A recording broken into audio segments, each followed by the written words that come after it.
Sefirot. Okay? It's a seminal origin. It's that God is able to do all, and He's able also not to do. Is the seminal start of Chesed, loving kindness, and Gevurah, boundaries, judgment. And all of these Sefirot, all the 10 Sefirot at the level of Yechid is innate in Hashem. Okay. I'm doing this very briefly. There's 10 stages of just Ein Sof, and I just want to give you a taste of these concepts and what we can do with them, and how just by hearing these words we're opening up Atzmut. Okay, Bezat Hashem. Okay, then let's after Atzmut Yachid, there's Echad, and so even before the beginning of the creative process, God has this desire to shine His light to a significant other, even though there's no other that's there. But there's no state of existence of anything. Everything's void. But God has a desire to create with the implied presence of creation, an implied presence of creation. Is truly one. This will and the implied presence of creation is one. This is a level of Echad. Again, a seminal stage before there is this unity. It's a backdrop to the unity that we say with the Shema every day. There is this unity, but we don't see it as we would if we were in Echad consciousness. Okay. So going down through these steps, these stages, each one's really a different world. It's called, the Kabbalists call them different olamot, different worlds. So I'm just going to say the next name, Shashuim, Atzmiim. Okay, there's a lot to say about each one. There's Aliyat HaRatzon, it came up into Hashem's will. There's books written about why Hashem created the world. I mean, there's a lot to say about that. But there's a desire to give Hesed, to give loving kindness, a desire to rule. A king has to have a kingdom. There's, again, many metaphors of deep understandings of the mystery of life and creation. But I think I want to skip a few of these steps, and I want to emphasize one more, which is Avir Kadmon. This is a very important concept. Avir Kadmon is like a pre-primordial backdrop to creation. We're not at Tzimtzum yet. We're not at the actual creation process. It's like a primordial atmosphere that was Hashem created. There's still too much light to really create finite beings, but this Avir Kadmon, what's beautiful to learn is that in this Avir Kadmon, there's 13 mems. The letter mem is the 13th letter of the alphabet, Aleph Bet, and these 13 mem are the source of the 13 principles of mercy, which we during Elul and during Rosh Hashanah we draw down Rahmanis, we draw down the divine attribute of mercy as we're praying for a new year, from these primordial mems. Okay, it's an amazing idea. So it should give us much comfort to know that before God even created the backdrop for creation, that these 13 principles of mercy came up first in His consciousness. Like the world is, when we really, really believe and meditate on this fact that the world is based on Hashem's mercy, it can change our whole attitude about everything that's happening to us. Right now, we can't have answers to suffering from the consciousness we're normally at, and nobody's trying to give any quick reasons. Suffering is it's a very deep question. But the more we shift our consciousness to this Atzmut, the more things can make sense, okay, on some level. But that's a whole other topic we won't go into now. Okay, so from Avir Kadmon, this backdrop, stages continue. There's this Adam Kadma Stima, there's getting to a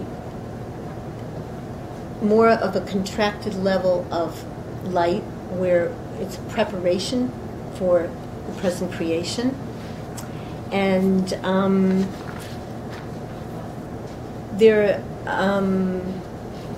we're starting to get into the seminal, again, even progressive seminal beginnings of the Sefirot, which are the basic spiritual units of creation. And now I want to talk a little bit about Tzimtzum, and then we're going to have a little taste of what the Rebbe Rashab does a little with this. And this is just a little taste, and please forgive me for my amateur relationship to this. I mean, it's awesome teachings, and I'm kind of in awe that I'm sitting here talking about it. It's just, Hashem has his ways of putting all of us in different situations, and here I am. Here we all are. Thank God we're all together in this. So we get to the actual creation itself, which, if anyone has any background,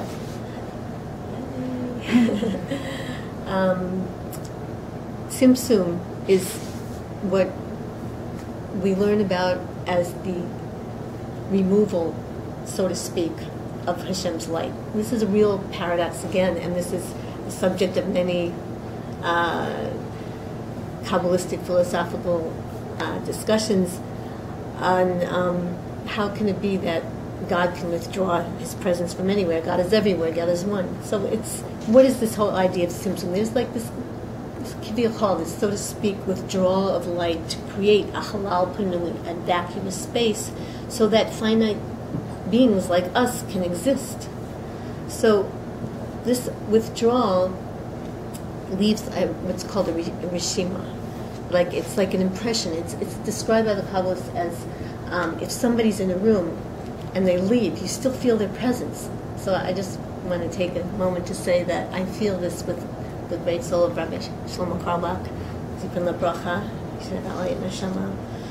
that, he filled this shul with his divine presence, his holy soul, and I feel that it's still here. And it's just an amazing feeling. And we should all know that our Rebbes, our teachers, they never leave us.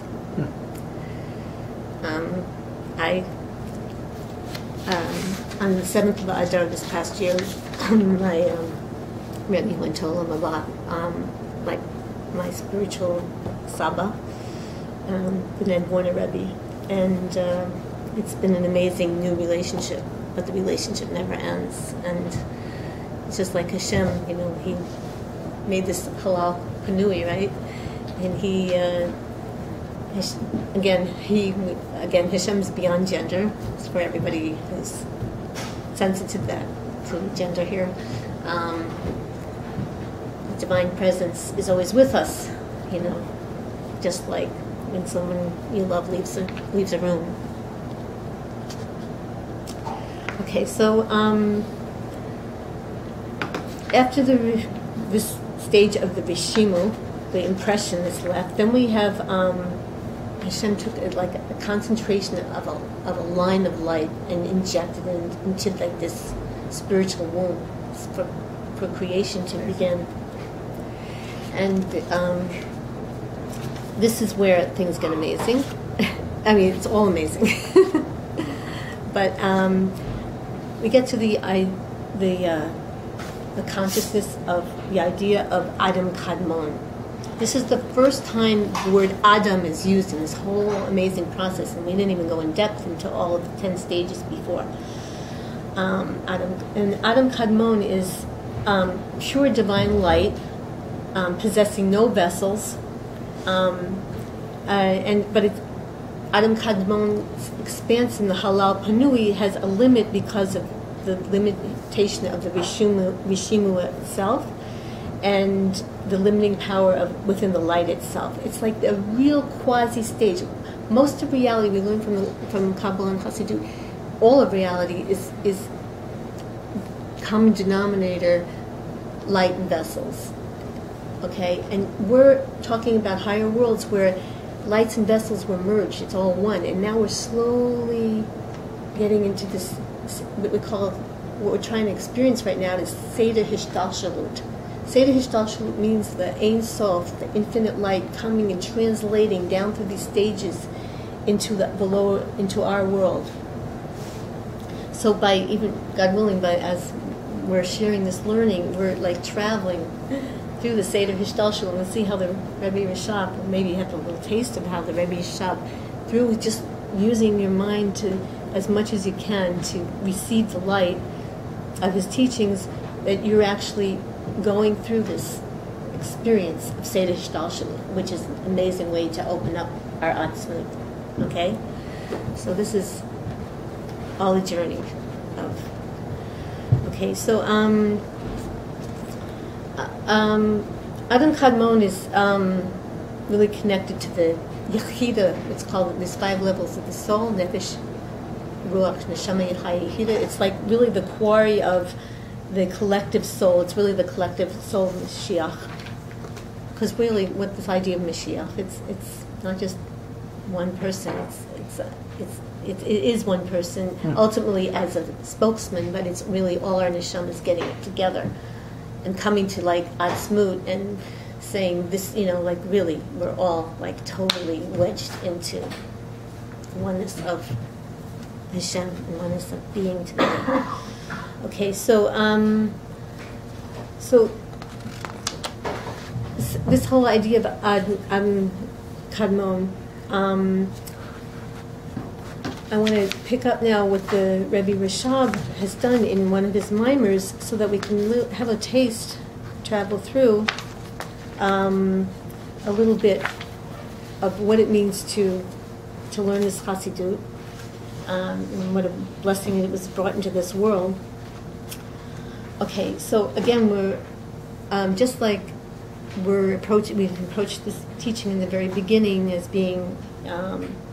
It's intellectual, but it's not intellectual, right? It's like paradoxical. We're using our minds, but we can't, we have to allow our minds to not trip us, Like, for instance, a lot of times you'll even say Atzmut, and somebody will, it's normal to take something you're familiar with and say, well, Atzmut is really like this, or this kind of meditation, or that. But the whole idea is not to do that, is to go with the Hebrew terms that we were given, and allow ourselves to receive them, because the light, again, is the Kabbalists have been able to map out the journey to the higher worlds through specific keys, and those terms are not just random. So we want to honor that, the process of learning through these terms. So when we start associating, other philosophies, nirvana, whatever things we want to say, it's like, not to negate anyone else's sacred space, but it's really important to honor the process of the Hebrew words.